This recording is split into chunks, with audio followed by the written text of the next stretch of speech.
Hello there. Good afternoon, everyone. Good day to you, everyone watching from everywhere. We are glad to have you on our environmental sustainability series another Tuesday. And this is the sixth edition. We've gone 6 times and it's been awesome so far. We maiden edition, we started with talking about profit, people, planet. We also have talked about environmental ethics. We've taken some other lectures on solid waste management. Last week was a very, very significant part of this webinar because last week was the official online launch of our eco-friendly network. The eco-friendly network is a combination, a body that brings together people that are environmentally conscious and are ready to hold the environment and say, we are not going to let people keep on destroying our environment. We are going to make our environment better. And we are not just going to do it alone. We are going to tell and inform other people how that they can also make the environment better. So last week was the official online launch of the eco-friendly network, and it was amazing because we had a speech from the French president, the president of the French Republic, President Emmanuel Macron. He told us how that this is our only earth. We are all citizens of this earth. So whether you're Chinese, you're Portuguese, you're African, you're American, we all belong to the same earth. So if the earth is destroyed, there is no other place we can go to. So we all are citizens of the earth. After that, we had a mouth-watering lecture from Professor Chris Imafidon, a world-renowned advisor to monarchs and world leaders. He taught us about being environmental stewards.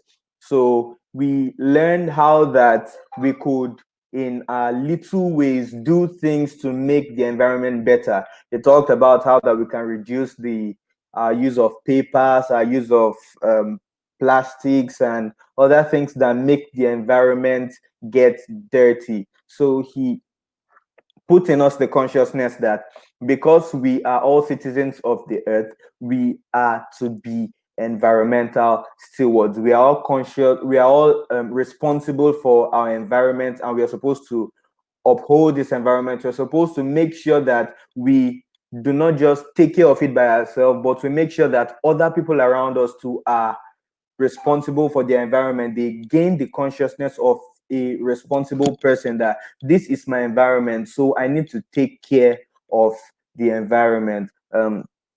Also, after Professor Chris Imafidon, we had Reverend Father Edward Obi, who did the official opening. So we can now say that the eco-friendly network has been launched officially. Yeah, a round of applause for that. So after that, today we are looking at another amazing topic.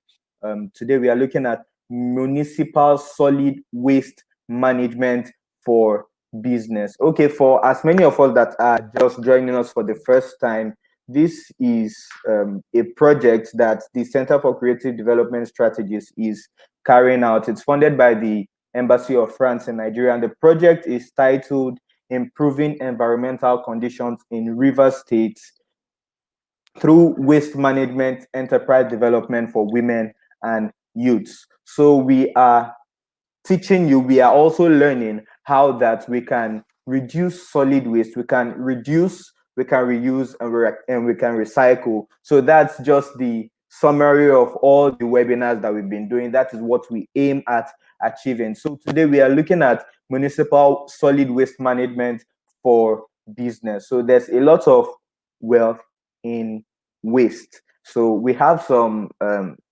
beautiful stickers. Some say don't waste your waste, some say waste responsibly, and all that. So this is, now we are now looking at how that we can make money from the things that we waste. It is how that we are looking at how to cash our trash. So we'll be having an amazing person to take us on today's lecture. But before that, I would like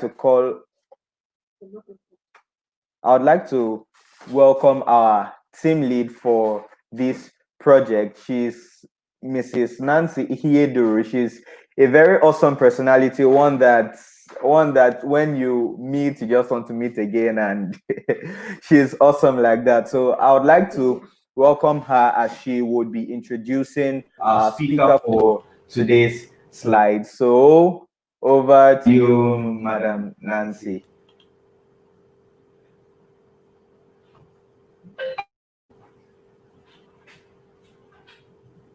All right, thank you very much. Thank you very much, Gladness Gold. We are glad to have you, and that was an amazing intro.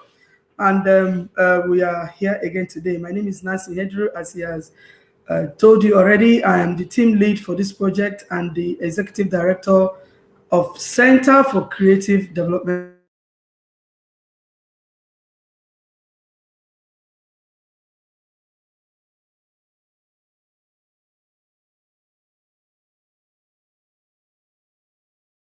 That you're having an amazing woman coming today. We've had males speaking to us all this while, but we're having an amazing woman who is very passionate about the environment coming today. I'm so glad to know that I am a citizen of this earth and you are a citizen of this earth, and I'm living in the consciousness of my environment. Today, guess who we have here today? Her name is Engineer Mrs. Ibiye Darefa Amafia Bia. Sorry if I missed the pronunciation. She's a lecturer in the Department of Agriculture and Environmental Engineering, Rivers State University, Port Harcourt, Nigeria.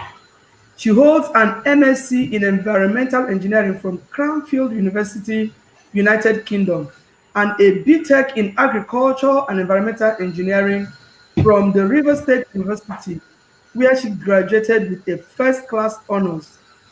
Wow, that was amazing. She's currently a PhD researcher in renewable energy generation in the Department of Agricultural and Environmental Engineering in Rivers State University. Mrs. Amafiabia is a corporate member of the Nigerian Society of Engineers, the Nigerian Institute of Environmental Engineers, and the Association of Professional Women Engineers of Nigeria. She has participated and presented technical papers in national and international conferences with a number of academic research publications in both national and international journals. Her special area of research her special area of research interest is the optimization of energy generated from renewable energy resources, especially municipal solid waste. And this is actually the core of our project. Mrs. Ibie, we are so excited to have you today. We've been waiting for this moment, and it's my pleasure to welcome you on this platform. Thank you for agreeing to be on this platform. Today we are waiting. Thank you so much. Please let's make welcome Engineer Mrs. Ibie Amafiadia. Thank you very much. You're welcome, madam. Thank you very much, Nancy. Um, Greetings to everyone out there listening to us this afternoon. As has already been introduced, we are going to be discussing about how we can make money from municipal solid waste. There's actually a lot of opportunities for business in waste. I'm sure that that has become common knowledge now. So in this presentation, we'll just try as much as possible to tell us some of the things we already know. And then, like I said to people I invited, I would like for it to be a discussion. So as I'm going along with the presentation, I want to encourage us to feel free to drop anything in the chat box so that at the appropriate time we'll just discuss and make the best use of this hour or so that we're going to spend here. So I am once again Engineer Mrs. Ibi Derefa Amafabia. The rest of my details are as stated in my citation. And we are looking at municipal solid waste management for business. So first of all, I'll just go on to briefly introduce us to the concept of municipal solid waste. What is municipal solid waste anyway? Basically, or simply put, any non-hazardous component of solid waste that is generated from your houses. When we say non-hazardous, we mean that it doesn't have the potential to cause serious harm. That it can't make you like have serious injuries. Let me just put it like that. So or let me put it better, it doesn't need the kind of specialized treatment that hazardous components of waste will need or toxic components of waste will need. But not to say that it is not injurious to us. Definitely, if you don't properly manage it, it will be injurious. But you can manage it using basic technologies as against the kind of technologies you would need to manage hazardous waste. So just to make that difference. So the non-hazardous components of waste, solid waste precisely, generated from your house, generated from institutions such as schools, offices, commercial centers such as markets, industries. So somebody might raise an eyebrow why industries, you generate things like paper, plastics and all of that from industry. So those components of industrial waste, not the chemicals and all of that, can also be seen as municipal solid waste. And then also you have construction and demolition wastes that are also components of municipal solid waste. And then waste generated from municipal solid services. Municipal services simply refer to services provided by the local government, if you like, the municipality, such as road sweepings, um, landscaping wastes, gardening, parks on the road, and all of that. So all of those are what constitute municipal solid waste. So as I've mentioned, you find that some of the components of waste you find here, you find paper, you find plastics, you find metals, you find glass, you find rubber, textile, wood, grass cuttings, tree clippings, and so on and so forth. So basically, I always like to say that any waste that is among the waste stream managed by the local government, that's the municipality, although in around here we have it managed by the states because the state is helping the local government. So we have something like Riwama hiring service providers. So ideally, any kind of waste that you can throw away in the waste receptacles as designated refers to municipal solid waste. But I'm saying that with caution because we know that we do not separate our waste, so we have the likelihood of throwing away our toxics from the house. So you still throw away your mercury bulbs, you throw away your batteries in your waste. Ideally, they shouldn't go into your normal waste stream. So aside those, any other waste that you you have the tendency to go and throw away at the public receptacle, it's classified as municipal solid waste. So if I'm to go on, what then is the problem with municipal solid waste? Why are we bothered about it anyway? Now, if you look at this picture is somewhere in Port Harcourt. If I am to be precise, it is Eleparan by Iwofe Road for those that are familiar with that area. And this picture actually was taken during the time that there was problem with service provision during the transition period between the previous government and the current government, when if we recall, waste providers were not evacuating waste on the streets again. That was when this picture was taken. And you can see the heap of waste. And now I've said that one of the problems is that the amount of generation or the rate of generation is constantly on the rise. If we can cast our minds some decades back, we know that if you were going to buy something from the shop, you carry the polythene bag from your house, you went to the shop, and then when you buy, you put it in there and you take it back to your house. But we know that today nobody cares to carry a polythene from the house. You just go, even if you're buying a sachet of water, you'd like for the seller to put it in a polythene for you. So that's how we are generating so much waste.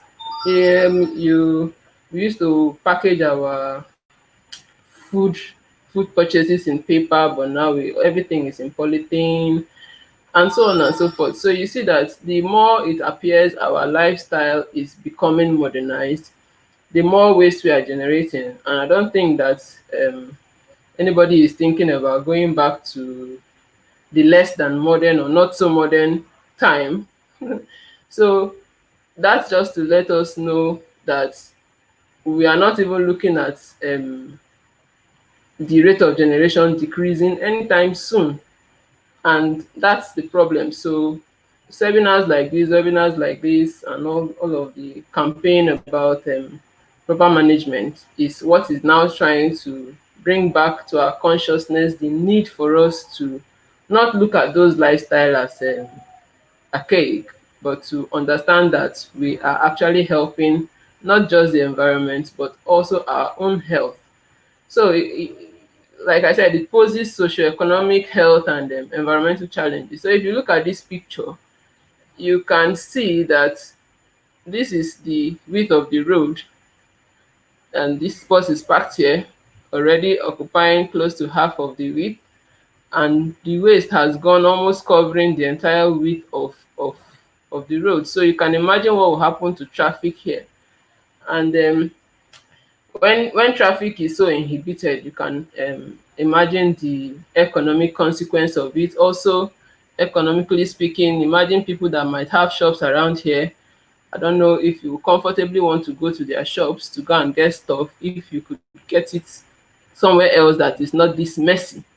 And then you think of all these people living here inhaling all the the foul smell from this heap of waste, and then you can imagine what it's doing to their health, both respiratory wise and to their stomach. And then this is a drainage channel, and with all of this you can imagine what mosquitoes will be doing. So just this picture alone, a spot, shows you a very vivid picture of what um poorly managed MSW can do.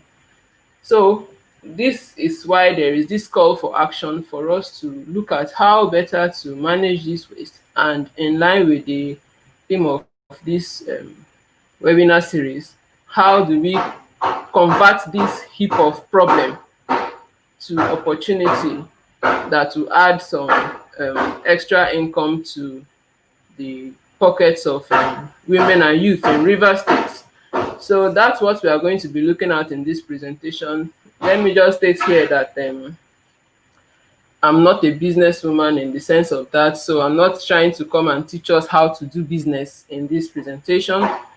As you've all heard from my presentation, my profile rather, I am a researcher in environmental engineering, especially focusing on energy from waste. So what this presentation is going to do is to highlight the various opportunities. Of course, I'm not going to be exhausting all the opportunities here, so the list I'll be presenting is by no means exhaustive, but just to draw our minds to some areas that we might be neglecting that are also opportunities for business. So how do we manage waste?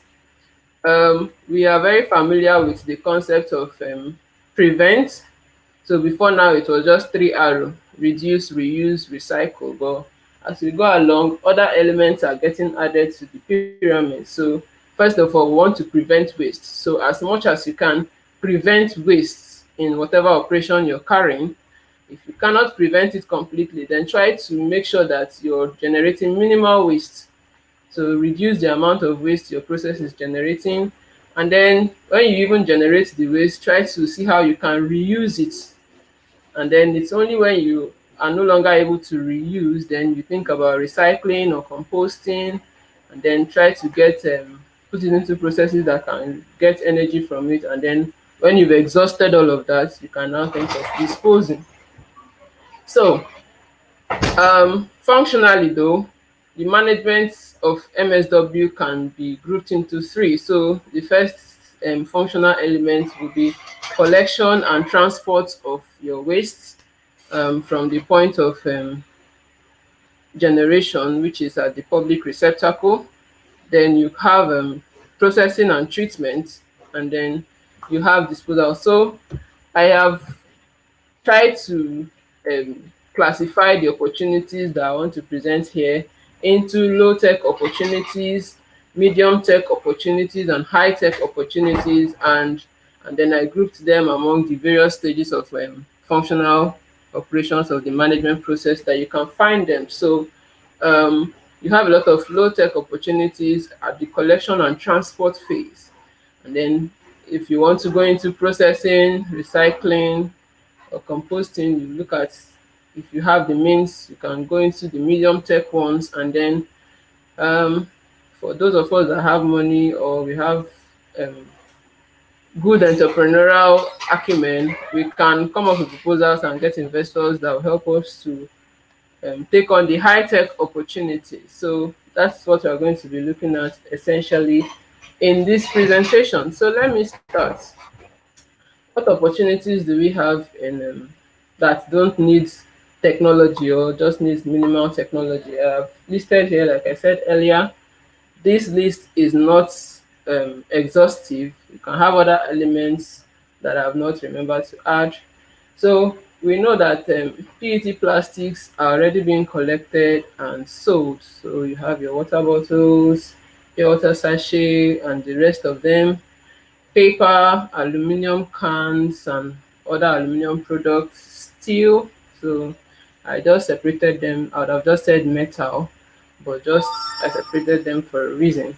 And then one area that is not very common is end of life electrical and electronic appliances. Now, um, let me just show us these pictures. So here we have, this is somewhere in Lagos, a recycling center, according to a Bloomberg report. And we see women here. What they are doing here is they've collected all these bottles and they are at the recycling center now. They are trying to sort them in the center to remove the, for PET bottles, remove the covers from the bottles, and then separate groups of similar materials. As you can see them, at the end of the day, they are crushed, they are compacted and baled and are ready to send to where they will be recycled. So these are some things that we are already familiar with, that is already in operation. But I always say that as long as I still look for how to dispose of my plastic bottles, because having been environmentally aware, I am very, very uncomfortable to throw my used water bottle in the general bin. So where we used to stay before, even our pure water sachet, we normally don't even put it in the general bin. We just put it back into the empty bag and you have it clean like that, because um, I know what impact it has on the environment. So as much as I can, I don't want to put it in the bin. But we are all stifled because at the end of the day, you don't find where you are going to throw them away.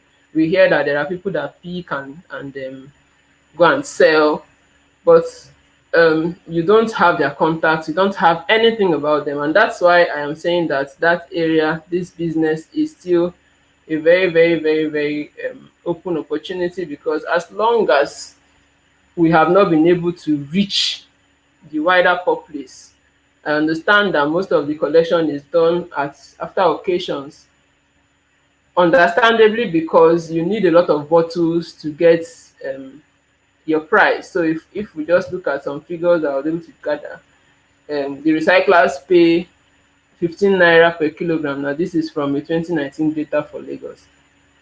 Now recycler pays 15 naira per kilogram of these PET plastics. So you need a lot of bottles to get to a kilogram. So perhaps that's why people already in the business don't look at door-to-door collection. Just to say how, if you look at the value of a kilogram, 15 naira, what does it mean? Why should I bother myself? But interviewing somebody in the business, she confessed that in 4 months, she already made 215,000 naira. She was living in a high density place, and she had two people working for her. So they were able to gather the bottles. I didn't want to put too many pictures, so I would have shown her picture. But this is from a Bloomberg report that I got all of this. So, but if you take a look at these bottles, you see that, look at this truck here. It's so dirty. And I've been in one or two fora where I've seen people who want to collect and recycle these bottles from those pickings say that one problem they have is that the bottles are dirty. For you to be able to put it into the melting stream, you need them to be clean. So that is why I'm asking the question, can we have it cleaner? And this is one of the areas I want to flog as per this presentation. So is it possible for us to now go door to door to collect these bottles? Because apart from the people to buy, as the manufacturers that want to buy these bottles, even amongst us, let's leave the level of manufacturers. We know that there are a lot of things we use these bottles for. If you go to the market now, you find out that almost every palm oil seller, every vegetable oil seller uses PET bottles to sell their oil. And then I've also come across a number of people who have said they've stopped drinking Zobo and all those other um, fruit mixes that are in PET bottles, because when you look at where the people pick these bottles up from, you can now imagine that you are drinking that thing, because knowing the kind of place we are, you cannot even vouch for how much washing they've done. And of course, when they go to pick, they don't separate the one that was used to put kerosene from the one that was used to put palm oil, from the one that you drink water from and throw away in the bin. So both for us that are not in business and for those that want to go into the business, the question becomes, can we have a model that will have us get these bottles without throwing them into the general trash right from our houses? And I can imagine that I'm getting the answer that how can I be able to do that? So I just want to propose a model. I have not tested this model, but it's something that I have in my head. How about now that we already even have mini estates, and we have people who go to those estates, and for a small fee they collect these waste that we generate in the house? How about somebody who have a flyer, for example? It doesn't have to be very colorful if you don't have the means. It can just be a black and white thing. You, let's say, let me use hypothetically, say Eagle Islands community for those of us that are in Port Harcourt, and then you introduce yourself, your corporate name, your phone number, and everything is on the paper, and then you serve to all of the households. You can even take it a step further by providing maybe any kind of bag at all that they can use, and put the plastics separately for you. Encourage them not to mix them in the public trash. And then another problem we had was that even when we separated them like that, we had nobody coming to collect. So if you look at, for example, Eagle Island, you can say, I cannot go around all the houses and go and start collecting these bottles every day. What if you don't have to go and collect it every day? What if you just inform them, okay, that you come and collect weekly, and then you zone the houses? If there are too many zones for a week, you can even do bi-weekly. They won't smell. And I don't think that any household generates so much that it will occupy so much space that it cannot stay up to 2 weeks. So if we have something like that going on, we might say we don't have the culture of source separation, but I can tell you that I'm not the only one that is in that position where I am now very uncomfortable to put my recyclables in the public trash. You will be surprised at how many people have become that aware, but are also having the kind of challenge that I'm having. So you can find that with just those small extra input, don't be surprised that just with either a bicycle or this truck that the northerners push around, you'll be able to, as you go at the end of your week, because what it just means is that you'll be covering an area every day, but you might come back to that particular place after a week or 2 weeks, as the case may be. At the end of the day, I alone could not have generated a kilo in one day, but at the end of that 1 week, I might have generated a kilo. And if you now multiply that by how many houses you collect from, you can see that you will start to have some income that will be reasonable, that will help you even develop to the next level.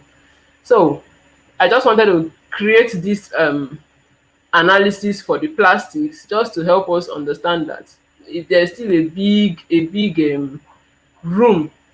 It's not something that is spent. If we are collecting from source like this, we will also end up reducing how much finally goes to the um, waste dump sites that we have around. If you go to those dump sites, you see, in fact, another level of business altogether. When I visited some of the dump sites in River State, plastics, not just PET, even HDPE plastics, a whole lot of them. And you can imagine, if it is really not lucrative, would people risk their health to be rummaging through? If you see those dump sites, you would, of course, I don't even need to create too much of a picture of it. You already understand what we're talking about if you even look at the ones beside you. So if people are ready to risk their health to rummage through those kind of environments, um, you can imagine that there must be something lucrative about it. And what if you that don't want to be so stigmatized, to say that you are a scavenger, if you like, what if you now bring in this kind of thing? Of course, what I have just analyzed is not the only way you can do it. You can also, but I just try to show you ways of how you can think about it and do it differently that will still give you some prestige. Okay, despite the fact that somebody might say you are collecting waste, it doesn't have to be dirty. That is what I'm trying to say. And then when you have clean bottles like this, you even have a better market for it because people will want to buy from you more.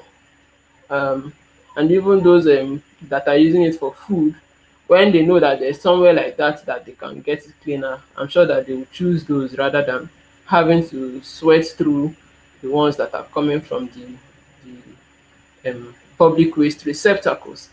Okay, so I have just done this for plastic, these details, but we can have it similar for the other components that I've mentioned, the aluminum cans, and I even have some data for that. So um, another report, still from Lagos. So we are talking about River State. So this is a wake-up call. I don't know if we have any recycler here in River State. I've not heard of any of them before. So I'll still say that means that there's still an opportunity there for us in Rivers State, but still from Lagos that they already have some established recyclers. A report in a national newspaper showed that they pay as much as 40,000 naira per ton of metal. Now, metals are not as light as PET plastic, so um, when you talk about a kilogram of metal, a small piece can weigh a lot. So 1 ton is 1,000 kilograms, no doubt. So you might not gather so much metals before you get to a ton as compared with plastics. So you have 40,000 naira per ton, and then aluminium is even more pricey because, excuse me, we don't have any iron and steel company here in Nigeria yet.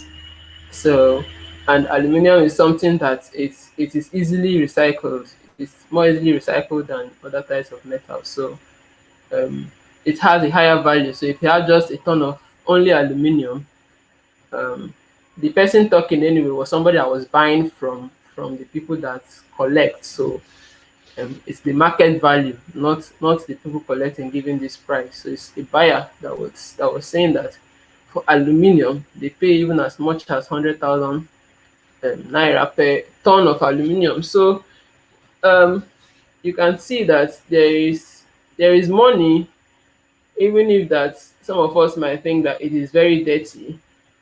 Of course it is, but how can we make it less dirty so that it appeals to us more? That's what I'm presenting to us. Now, another area that I know that it's already operating is paper.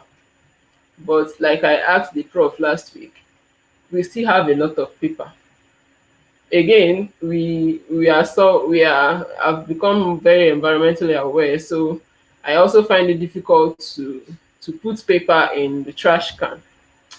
Now, some time ago, my dad is a newspaper person, so we had heaps and heaps and heaps of old newspapers that was beginning to occupy too much space in the house, and we were looking for how to discard it. It didn't make sense to me to carry it to the public receptacle and throw away. So I know that there are people that deal in buying papers, but if I could be struggling to find who to even donate it to, at that time I wasn't even thinking of selling it. I was even thinking of who to donate it to. It means that there is so much gap yet to be tapped in that area.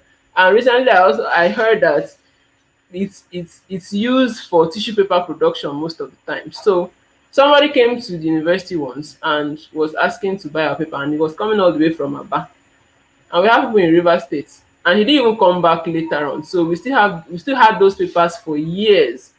That means that if you choose to go into this business, there is still a lot of opportunity for you there to succeed. There is the business space is not flooded yet. You still have a lot of space for you to operate in. So um, if you even look at um, the picture that we had earlier, you see a lot of cardboard, and cardboard is a very high value paper. Cardboard, that's carton, is a very high value material that is recyclable and it's in hot demand, but you see a lot of it being wasted, of course, because we don't have use for it. But with this knowledge now, if we just carry out some feasibility study, we'll be amazed at how much we are making from just going around getting people's newspaper. By so doing, you are indirectly encouraging them to stop putting it in the public trash. So unintentionally, we are going to be teaching people how to do some level of source separation. And then when you come to e-waste, is not very widespread, and I've put yet in capital because um even among the other streams of waste that make up MSW, the problem of e-waste came out much later, because it was now seen that the volume of end of life electronics that was being discarded, and the risks involved with some of the toxic components that are inside, for example, lead, mercury, for people that are doing crude separation, the health impacts were getting so much, and that's where it became an international problem globally, looking at the problem of e-waste. And that's why you start seeing um, the responsibility being put on manufacturers. If you recall,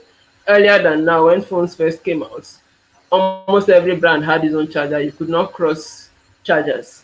But because of this problem and the need to start thinking about the end of life from the beginning at the design stage, we started having chargers that are compatible across devices, just to reduce how much e-waste that is being generated.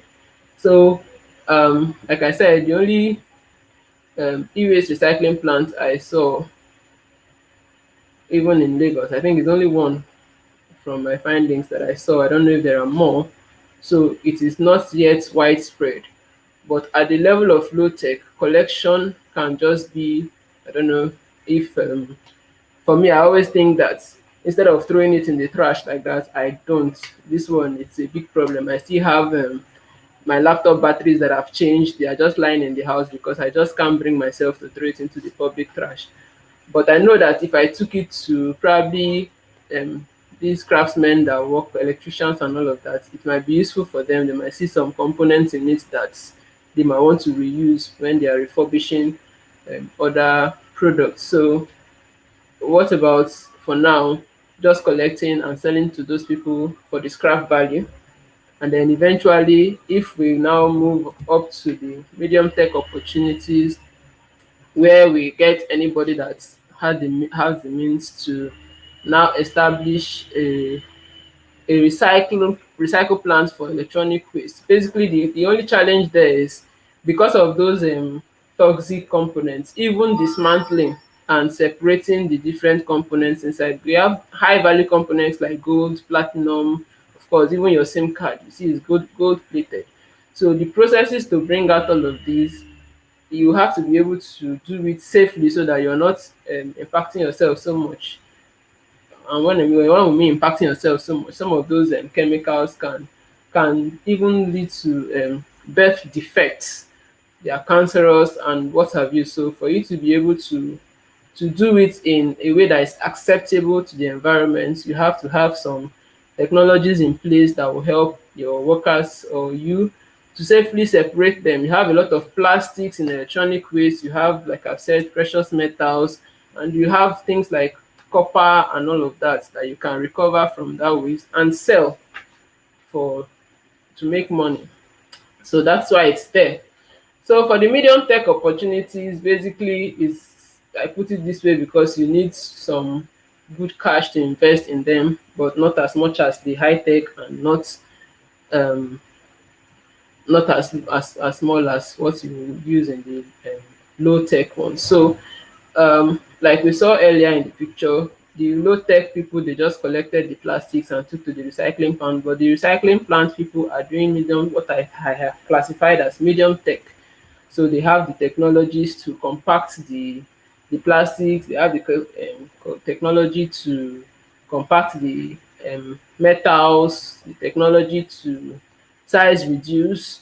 If you're going to use, for example, if you collect paper, maybe because not every grade of paper that is recyclable, so maybe you've removed the recyclable paper from the mix, or you've removed the clean bottles from the mix, and then the remaining one, now you can actually dry them and send them to companies where they use energy for flames, just like companies that use steam and they have boilers to generate steam. You can actually dry them, um, grind them, that's what combination means, and then use them as fuel source, so that you reduce how much fossil fuel they are having to burn to boil their water in their boilers. So you can sell those as um, solid recovered fuels if you like. Baling is just as we've seen those plastics that were compacted, put in bales, and I've already talked about drying. So that's about processing. For recycling, you can have the plant that does the melting and reforming of the plastics. Okay, I skipped washing. In a forum where I went, that there was an investor that was looking for HDP plastics, and he was like, one problem they have is that the bottles come in dirty. So what if somebody sets up a washing plant, just like we have car wash, a washing plant that receives the dirty bottles, and your own business is just to wash them and get them in the quality that the manufacturers want. So that's why I've put it there. That's also an opportunity waiting to be tapped. Then you also have in recycling use of plastics in other products. So I've also come across where they use pure water sachet, melt them and use them as part of binders for making um, blocks, these fancy blocks.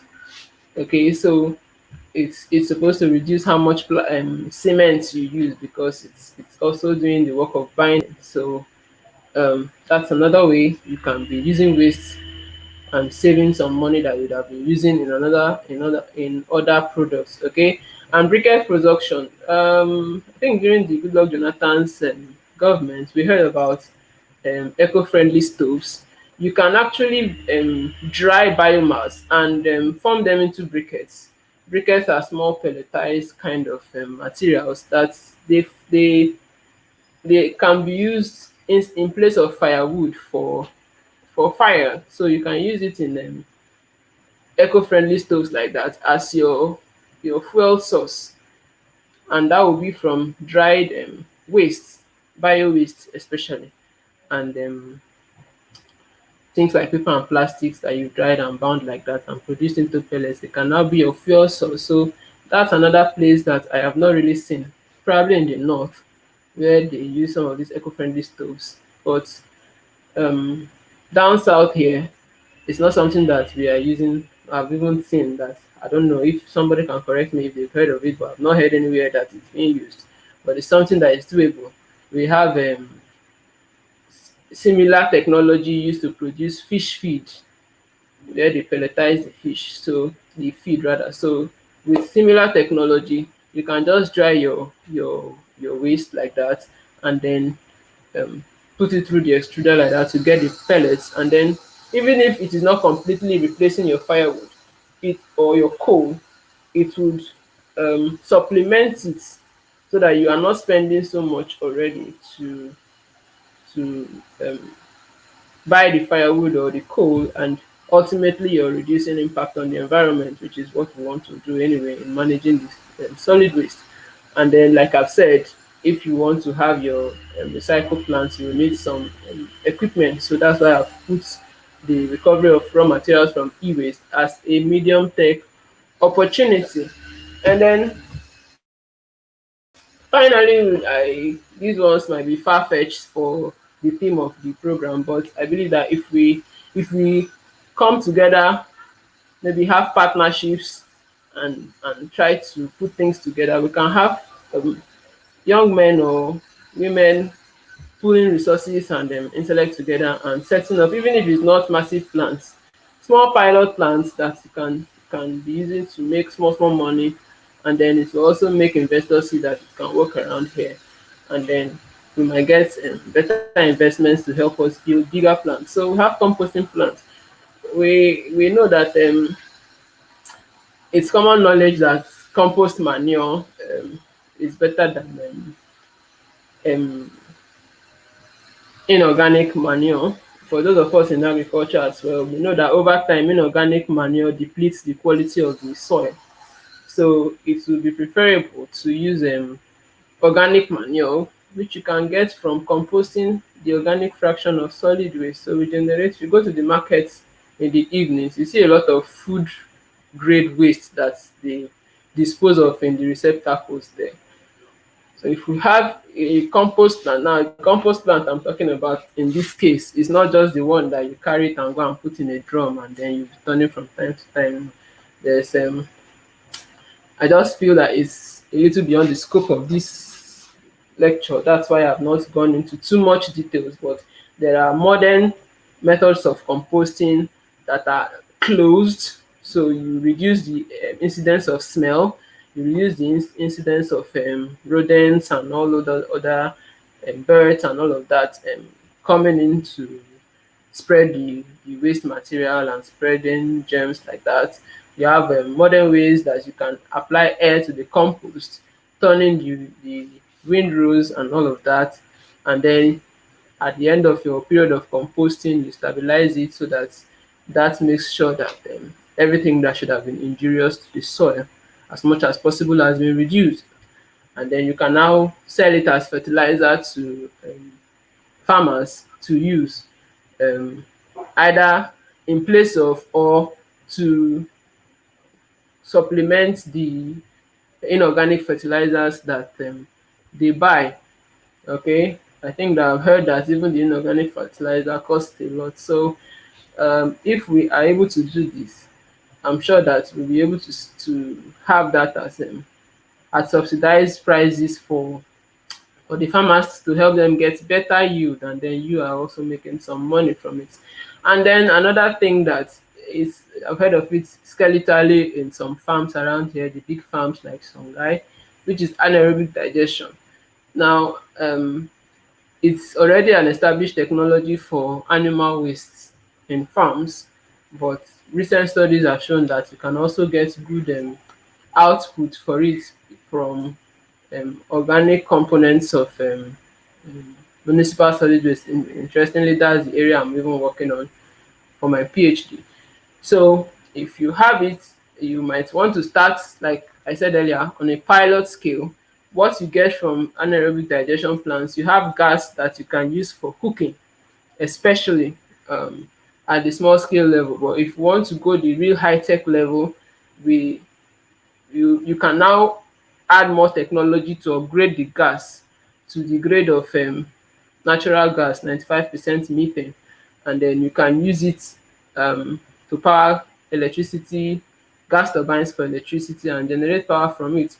I think that I think a year or two ago or so, I heard that in UNN they've been able to demonstrate that, although their source was animal waste, but they've been able to demonstrate from using the digester to generating power from it. So even if you don't want to go the level of power, you can set up your own business, can be setting up small plants at people's backyards to help them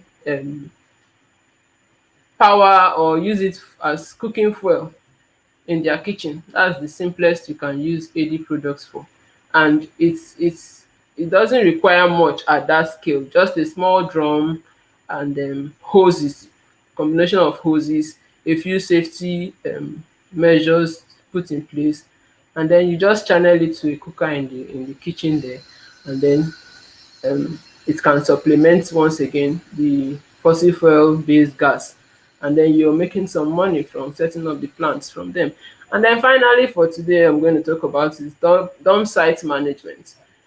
um if if you take a stroll to the dump sites we have in River State here, you don't get much. I think when I visited the Liosu, I was able to gather that at some point they had private people managing it, and that's why if you go to that one, even if as at the time we visited it was a closed one now, so they were no longer tipping because it was full. But it's there you see some elements of um, modernity, if I should use that word. You have way bridges there, you have water, and all of the things that a modern, a sanitary landfill should have. But um, on a larger scale, what is interesting or exciting about dump site management is that if done properly, um, you'll be able to get gas from it. If you use a dump site that is active for about 5 to 10 years, for the next 20 years, you'll be able to get um, by landfill gas in that case, but basically you'll be able to get methane gas from it that you can sell over the next 20 years. Of course, but that's really high tech. I'm not sure that there's any in betweens for it. But just to tell us that there is an opportunity for such market like that. First of all, you collect charges for tipping. So as people come to dispose, they pay you a token. And then at the end of the day, when the life of the landfill is complete, when it's no longer taking waste again, you cap it, that's technical term, you cover it and then you green it and you lay gas collection pipes in the profile because um, once there is anaerobic conditions, when there's absence of oxygen, the microbes that are responsible for anaerobic degradation, they start to degrade the organic fraction and they produce landfill gas. So that gas is highly flammable. Of course, we know natural gas is very flammable. And when you lay your pipes like that, when the gas is so generated, you can now collect the gas and sell. Those gas, as I said earlier, can be upgraded depending on how much resources you have anyway. And then so if you upgrade it, you can use it for electricity generation. If you don't have enough resource to upgrade it, you can just use it for the very basic purpose, which is cooking, using it as cooking gas. Okay, so that's where I'll conclude for today. So in conclusion, I have this picture here and I have the question, what do you see in this picture? Um, for me, I might say that I'm seeing a lot of paper, cardboard, polythene, and all of that. What would you say you see? Are you seeing a heap of waste or you're seeing an opportunity for wealth? Thank you very much for listening.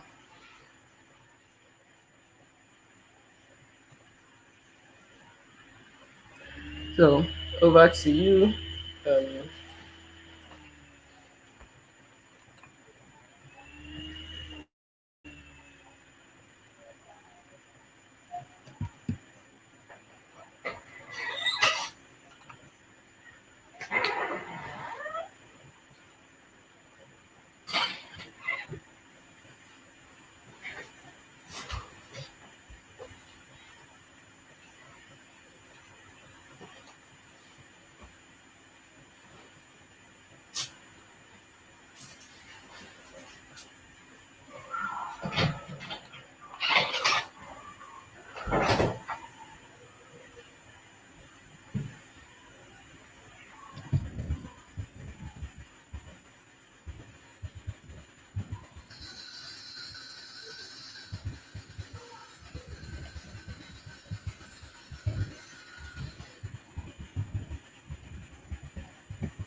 Wow, thank you very much, Ma.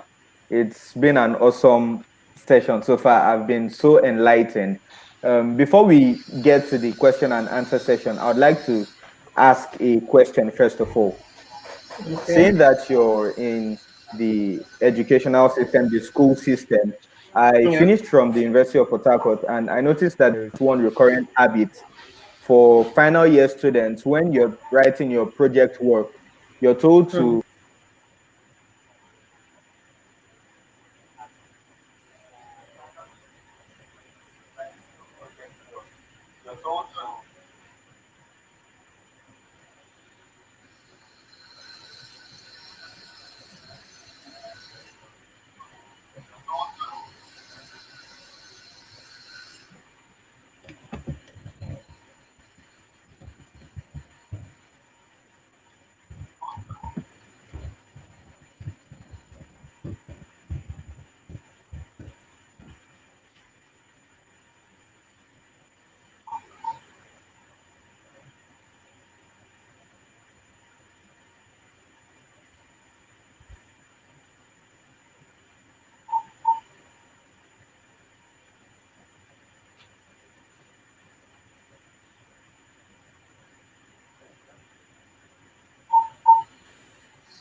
Do you have questions? okay. Okay, sorry for the break in transmission. Yes, ma'am. Okay. Okay, as I was saying, you're told to um, print and reprint a lot of copies that would be edited, and then you take a copy back, and then you print another one and come back and all that. And at the end of the day, you're still told to make the copies that you use for your internal defense, and then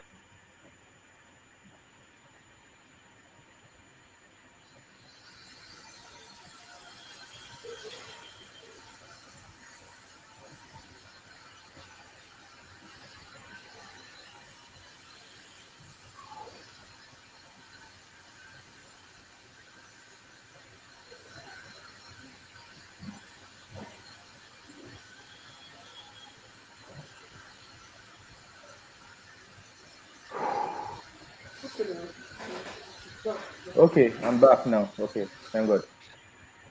So basically, what I'm just trying to ask is that is there a way the school system can be um, told about this thing? Because really, I've noticed that the university is one place that a lot of paper waste is generated, and at the end of this day it is either burned or thrown away or something. But saying that there's a lot of opportunities in this sector, what can be done for the school to either reduce this waste, or is it possible for them to teach people or something to, or enlighten them for them to begin to not just see a heap of wasted papers, but a job opportunity, an opportunity where they can make money? Is there something like that that could help the school system to begin to make this thing an enterprise, not just wasting it in the end? Okay, I get your question, and it's interesting. Funny enough, I was asking the prof because I'm not at that management level of the university right now, but in our little space, we try to go as electronic as we can.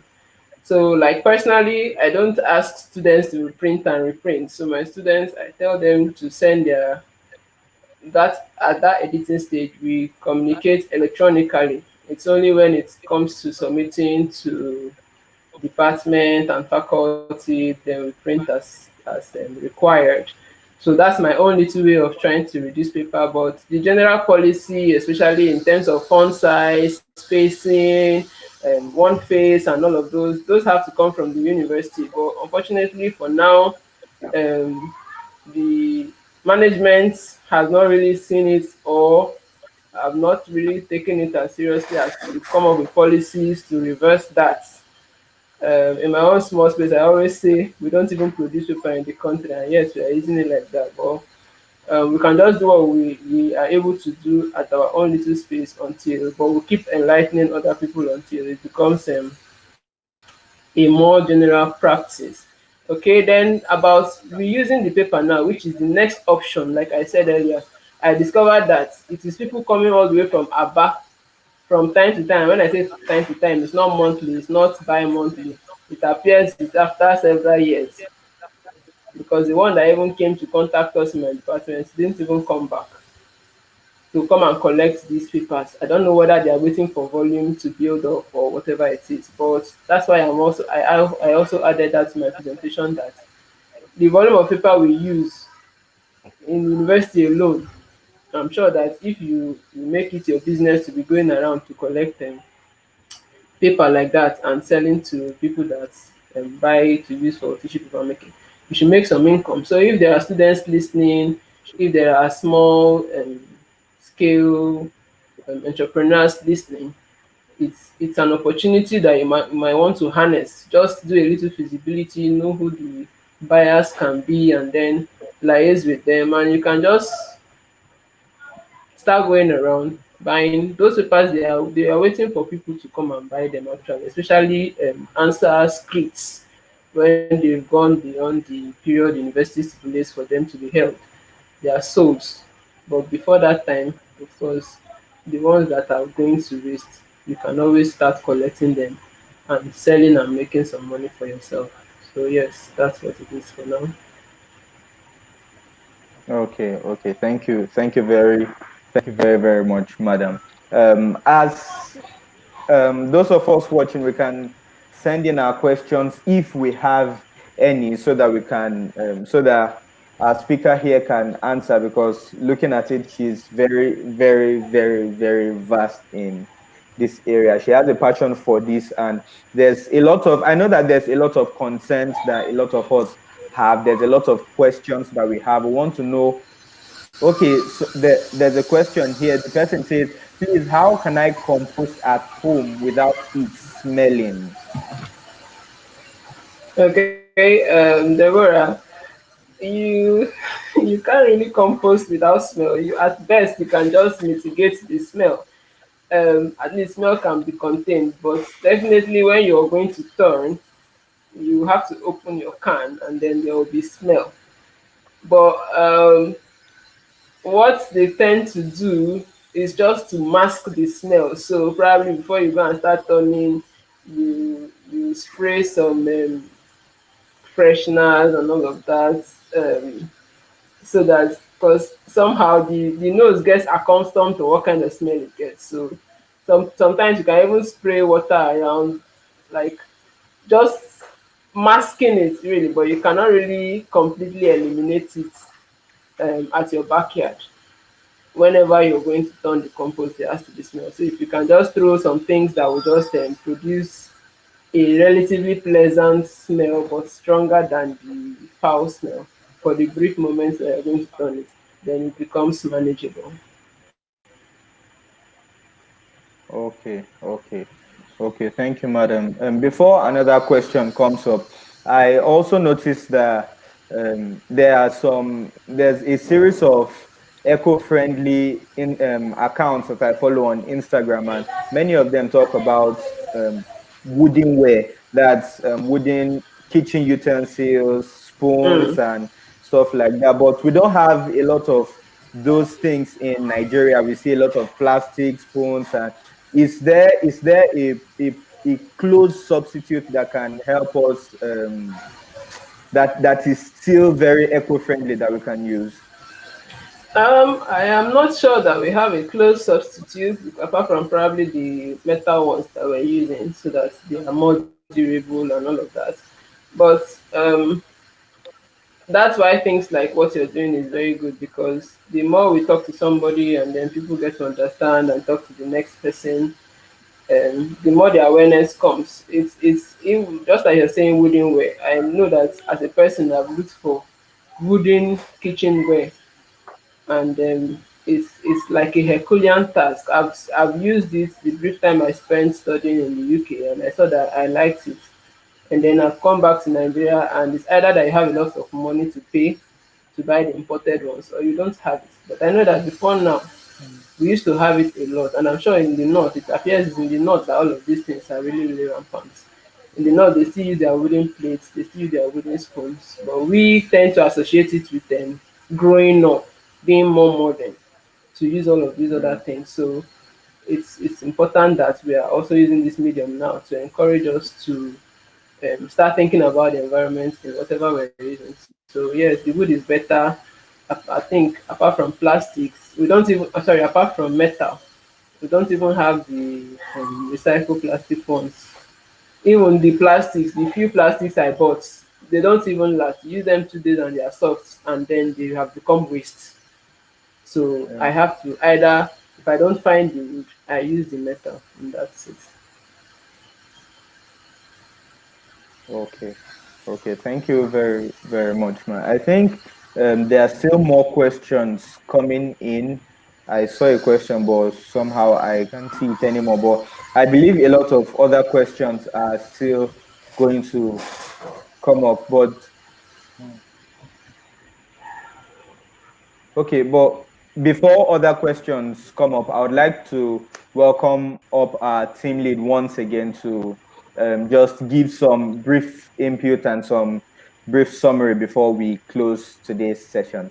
Thank Thank you. you. Over Over to to you. you. Thank you very much. We are so grateful. We have learned so much. And in fact, our project is basically on municipal solid waste, and you have really hit it on the head. Part of what we are hoping to sensitize people about is on waste separation. But right now, you have actually opened our eyes to see that there's even a gap, that even when people separate their waste, if I decide to become an environmental steward in my own corner and separate my waste, how am I going to dispose of it? That's really a huge gap that I've seen, and you really made it possible for us to see that particular gap. So we'll be escalating these challenges to the government. But perhaps we can find ways of increasing the sensitization of youth or people or businesses to create opportunities along the waste management value chain. Thank you so much, Dr. Engineer Idie and Mafialia. You have really done justice to this topic. Please, I would like you to still be on, because a lot of people will be dropping their questions on the Facebook page after now. You will be able to Okay. see it and probably give us some answers as they come, because we are seeing some questions that are popping up, and we are very, very grateful on that. Part of what I've really learned a lot here is that waste, one of the concerns I have, anywhere I see a dump site, I see that the waste are not being separated. And I've been wondering what really happens. What do they do with the plastics when it's already there? Because even scavengers, I'm now asking you a question. Even scavengers are not able to pick all the plastics. They're Exactly. not able Yeah. to pull all the nylons. Recently, I was traveling to Aba and I looked at a dump site on the road, and I've been wondering what will happen. What happens with the nylon, those cellophane bags, those plastics with the soil? What will ever happen to it? Since you're doing a research on this, please, I really want you to sort of enlighten me a bit, because it's been a worry to me. I've been wondering what will happen to them.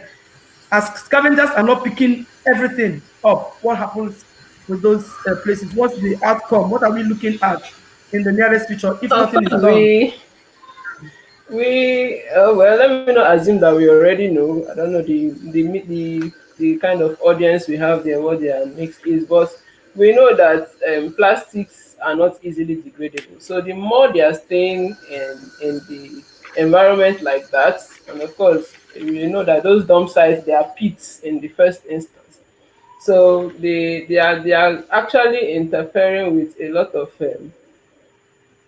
excuse me, a lot of the ecosystem activities that are going on even at the microbial level. So if you had, let me just use a very basic example.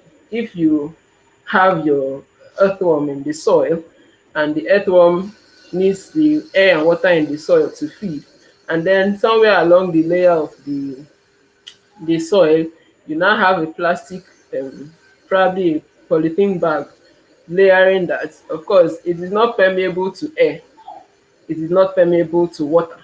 So you deprive that earthworm of the amount of air and water he should have.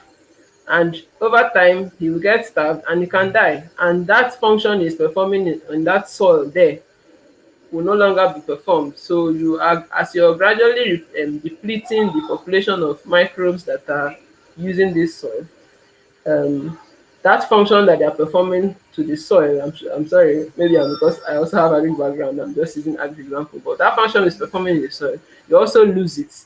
And when it continues on the large scale level that we are seeing like this, we may think that it's not impacting us. But when it goes on like that, you will start seeing that indeed it is impacting you, because you have only not seen it because as it was starting, it wasn't that prominent. But as it gains ground, you will start losing productivity of your soil, for instance. And when you lose productivity of your soil, you start having food shortages. So gradually you are, if I should use the bigger word, making the place unsustainable. So maybe you don't feel the impact right now. What about your children? What about your grandchildren? When they come, will they come and meet the stage where it has become a real problem for humanity? So that's what those things do, and that's why I'm canvassing for us to try to prevent them, even if we can't 100% stop them. Let it be that what goes to that landfill is now going in a volume that is reasonably handleable by the scavengers on the landfill. Thank you. Okay, thank you. Thank you very much. And I actually think that even the scavengers don't need to get to the landfill if proper Exactly, waste, yes. exactly. They don't have to go there to pick it. I was also thinking about maybe having a separate yard for dumping of plastics so that scavengers can just go there to pick plastics as neat as possible rather than mixing it with that. I was just thinking about that now. Thank you very Yeah, much, Engineer it's Ibe and just, Ophelia. Yeah, you were saying something, please. Yeah, yeah, I you was were going saying to say, something. we know that we are not the source separator kind of lifestyle of people. Generally, anyway, even places where they source separate, there are some incentives. So I'm trying not to give the responsibility of moving it to the generator. And that's why I am like, okay, keep it in your house, but let somebody just come and say, okay, call me when you have this kind of waste, let me come and pick it. Otherwise, ideally, it's fine if we have collection centers strategically located around our communities where we can just go and drop it there. Ideally, it's fine. Okay, thank you very much. That is what we are going to be pursuing. It looks like for now that might be a neater, better way if government, Yes, yes, because we cannot yes. really do anything serious Exactly. if government is Without not the involved. government If the policies, government yes. can begin to provide other yards for plastics and instructs households, drop your plastics here, nylons, plastics, aluminum, every other thing, drop it here, and then drop the degradables in another place. I think it will just solve quite a lot of Yeah. challenges that we found here. On this note, we are coming to the end of this. I want to really say thank you. God bless you for being Thank you for here. having me. Thank you for having me. So much. God bless you. I'm sure when we call you again, you'll be able to also oblige us this opportunity. By Thank you God's very much. grace. God bless you. Thank you too. God bless you. Bye. Thank you very much. God Bye. bless you. Bye. And this now brings us, thank you very much, all of you that are listening. This brings us to the end of today's broadcast. We are very grateful that you listened and you watched what is going on. Thank you very much for being there until we come your way next week, exactly 3 p.m. We'll be bringing another interesting aspect of this series. Remember that the Eco Friendly Network has already been launched. You can go to any of our handles and click on it and join us. We are also streaming on YouTube. Please find time to watch this ever and ever again. Watch with your family, send to your friends. Is our planet. Remember, according to the President of the Republic of France, we do not have planet B. We don't have another Earth. This is where we are. Thank you very much. I want to thank very well our moderator for today, Gladness Gold, and those working at the back office. Thank you, Treasure David, and all the rest of the staff that worked very hard to ensure that today's session was handled perfectly. God bless you until we come your way next week. Thank you. Bye bye.